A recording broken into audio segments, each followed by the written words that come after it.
নমস্কার, কেমন আছেন সবাই? রেসিপিজের নতুন একটা রেসিপিতে আপনাদের সকলকে অনেক অনেক স্বাগত জানাই। আজকে তৈরি করব আলুর পরোটা। কড়াইতে ঘি গরম করে সেদ্ধ করে রাখা আলু ছিল, সেটাকে একটা স্ম্যাশারের সাহায্যে একটু ভালো করে স্ম্যাশ করে দিচ্ছি।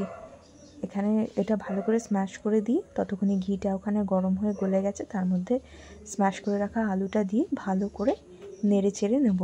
এটা আমি কোনোরকম কোনো ফোড়ন ইউজ করিনি, আপনারা চাইলে পছন্দ মতো ইউজ করতেই পারেন। এবার এর মধ্যে স্বাদ মতো নুন দিয়ে আবারও ভালো করে মিশিয়ে নিচ্ছি। আর ভাজা মশলা এতে আছে জিরে, তেজপাতা, ধনে, মৌরি, শুকনো লঙ্কা, শুকনো খোলায় ভালো করে ভেজে ওর মধ্যে দিয়ে ভালো করে মিশিয়ে নামিয়ে ঠান্ডা হতে দিয়ে দিচ্ছি।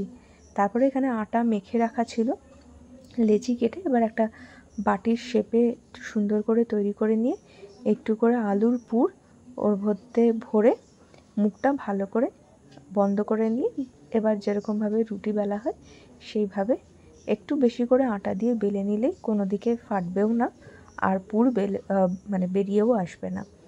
এটা আজকে আমাদের নিরামিষ ছিল, যেহেতু সোমবার নিরামিষ ছিল, ওই কারণে আমাদের পেঁয়াজ রসুন দেওয়া হয়নি। আপনারা চাইলে পেঁয়াজ রসুন ফোড়ন দিয়েও করতে পারেন, সেটাও ভালো হয়। এইভাবে একবার নিরামিষ ট্রাই করে দেখতে পারেন, নিরামিষের দিনে এটা ভীষণ ভালো হয়। দুদিক ভালো করে সেঁকে নিয়েছি।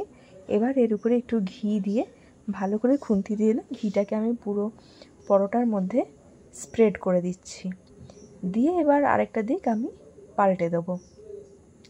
আরেকটা দিক পাল্টে দিয়ে ওর উপরে একটু ঘি দিয়ে আবারও আমি খুন্তির সাহায্যে ভালো করে স্প্রেড করে দেবো। যদি আরেকটু ঘি লাগে তাহলে আরেকটু ঘি দেবো, দিয়ে চেপে চেপে বেলে এটাকে তুলে রাখবো।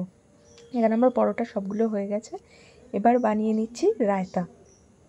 নিয়ে নিচ্ছি টক দই, তাতে দিয়ে দিচ্ছি স্বাদ মতো সন্দব লবণ, আর যে চিনি একটুখানি স্বাদ মতো, আর যে ভাজা মশলাটা জিরে গুঁড়ো রোস্ট করে জিরে শুকনো লঙ্কা গুঁড়ো বানানো ছিল সেটা দিয়ে ভালো করে ফেটিয়ে নিয়ে সার্ভ করে দিচ্ছি। ট্রাই